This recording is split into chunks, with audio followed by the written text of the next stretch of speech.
యోహాను సువార్త 1వ అధ్యాయం 45వ వచనం నుంచి అనుకుంటా.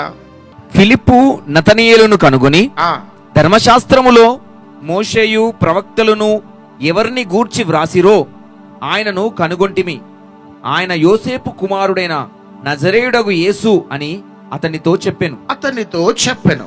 అందుకు నతనీయేలు, నజరేతులో నుండి మంచిదేదైనా రాగలదా అని అతనిని అడగగా, వచ్చి చూడుమని ఫిలిప్పు అతనితో అనెను. ఓకే, యేసు నతనీయేలు తన యొద్దకు వచ్చుట చూచి, హల్లెలూయా. చూడండి, యేసు నతానియేలు తన యొద్దకు వచ్చుట చూస్తున్నాడు. అంటే ఒక్కసారి నిన్ను చూస్తున్నాడంటే ఆయన యేసయ్య డయాగ్నోస్ చేసేస్తాడు.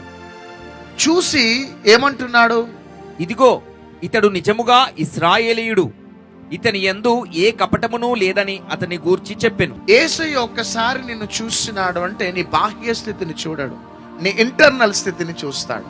మనుషులు పై రూపాన్ని చూస్తారు, పై రూపాన్ని చూసి ఫైనలైజ్ చేస్తారు.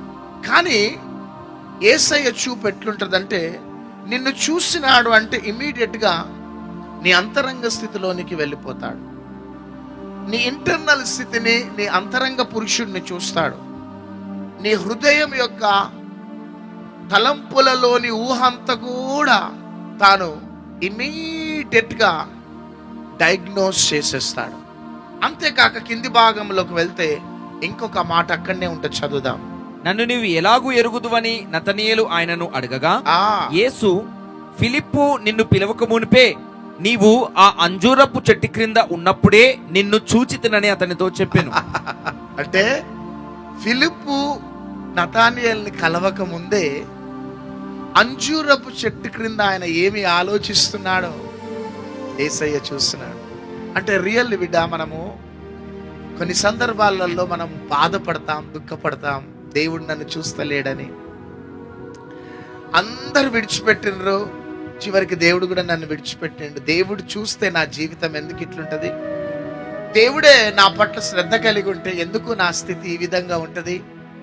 ఎవ్వరు చూడటం లేదు, చివరికి దేవుడు కూడా నన్ను చూడటం లేదు అని కొన్నిసార్లు చాలా నిరుత్సాహపడతాం, కృంగిపోతూ ఉంటాం. కానీ ఫిలిప్పుతో నతనీయేలు వస్తున్నప్పుడు యేసయ్య చూసినాడు. చివరికి ఫిలిప్పును కలవక ముందే అంజూరపు చెట్టు క్రింద ఉన్నప్పుడు, తాను ఏ పోరాటాలతో వ్యతిరేకతల మధ్యలో ఉన్నప్పుడు చూసినాడు. ఇమీడియట్ గా నతానియేలు అంటున్నాడు, మేము ఎవరి కోసం కనిపెడుతున్నామో ఆయన నీవే అనేసి అంటున్నాడు. నువ్వు మెస్సయ్యవి అంటున్నాడు. అంటే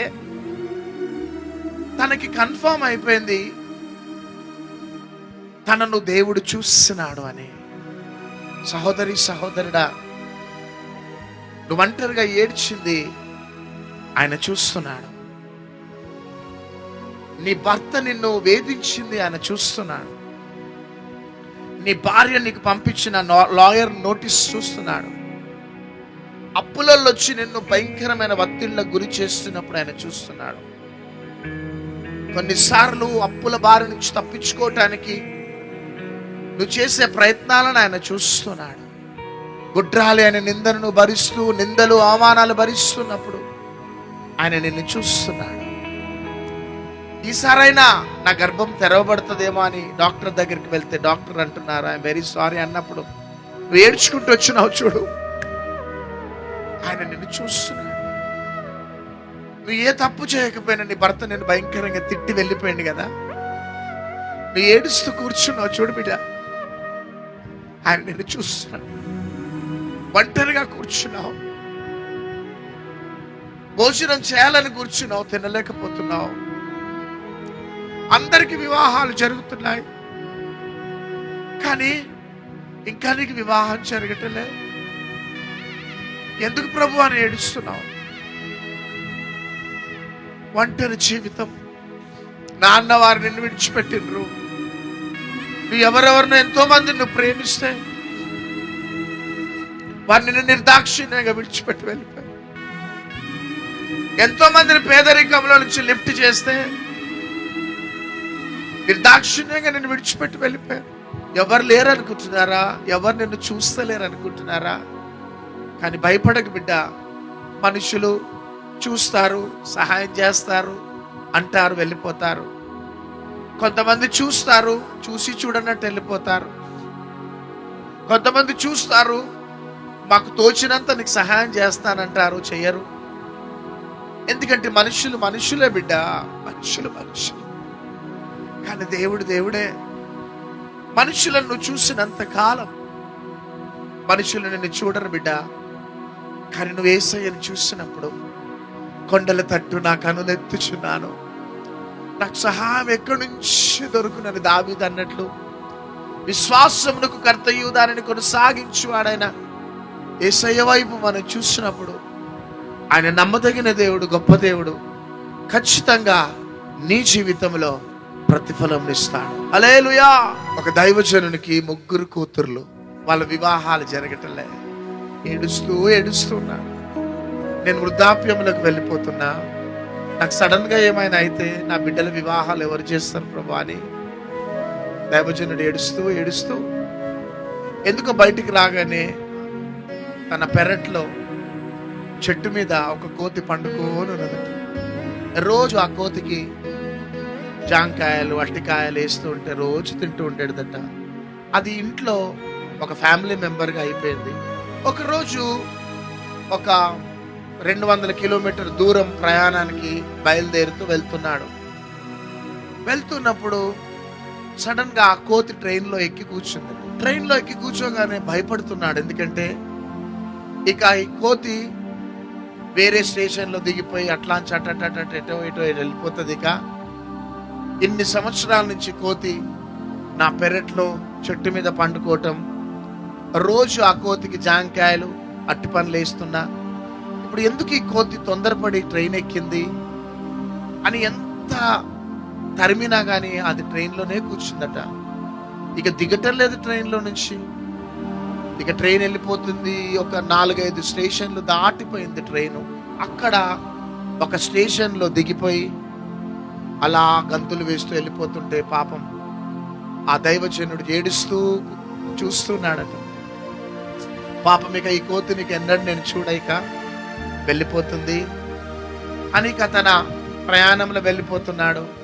ఏదో పెళ్లికి వెళ్ళాలనుకుని వెళ్ళిండు, కానీ ఆ పెళ్లిలో కూడా ఆయనకు సమాధానం లేదు. కొద్దిసేపు ఉండి ఆ పెళ్లి కార్యక్రమాన్ని ముగించుకొని మరలా బాధతోని మరలా వచ్చేస్తున్నాడు. ఎందుకంటే కొన్ని సంవత్సరాల నుంచి ఆ చెట్టు మీద నేను కోతిని చూసిన, ఆ కోతికి బిడ్డలాగా అట్టి పండ్లు, జాంకాయలు అన్ని పెట్టినా ఇప్పుడు చాలా దూరం వెళ్ళిపోయింది ఆ కోతి, ఇక ఎన్నడూ రాదు అని చాలా బాధతోని రాత్రి ఇంటికి చేరి ప్రొద్దున ఎందుకో బయటకు వచ్చి మరలా చెట్టు మీద చూడగానే ఆ కోతి ఆ చెట్టు మీద పండుకోనున్నదట. అప్పుడు ఒక స్వరం వినబడుతుంది, మాట్లాడలేని మూగజీవి విషయమే నేను ఇంత శ్రద్ధ కలిగి ఉన్నా, నీ బిడ్డల వివాహం చేయనా నేను? ఎంత మంచి దేవుడు. ఆ కోతి ట్రైన్ ఎక్కుతున్నది నాకు తెలుసు, నేను చూసిన.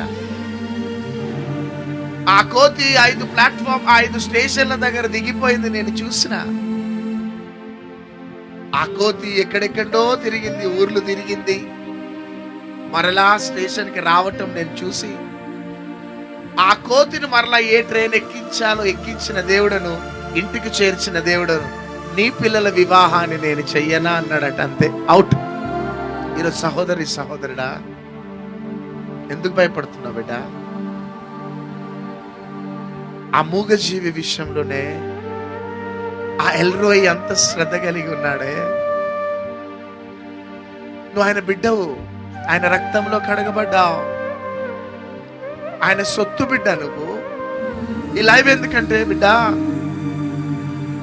ఈ లోకంను చూస్తే మనం బ్రతకలేము, ఈ లోకంలో ఉన్న మనుషులను చూస్తే మనం బ్రతకలేము. ఏదో ఒక రోజు వారి నుంచి మనం చేదును అనుభవిస్తాం. కానీ నమ్మదగిన దేవుడు, గొప్ప దేవుడు ఖచ్చితంగా నీ జీవితంలో ప్రతిఫలం ఇస్తాడు.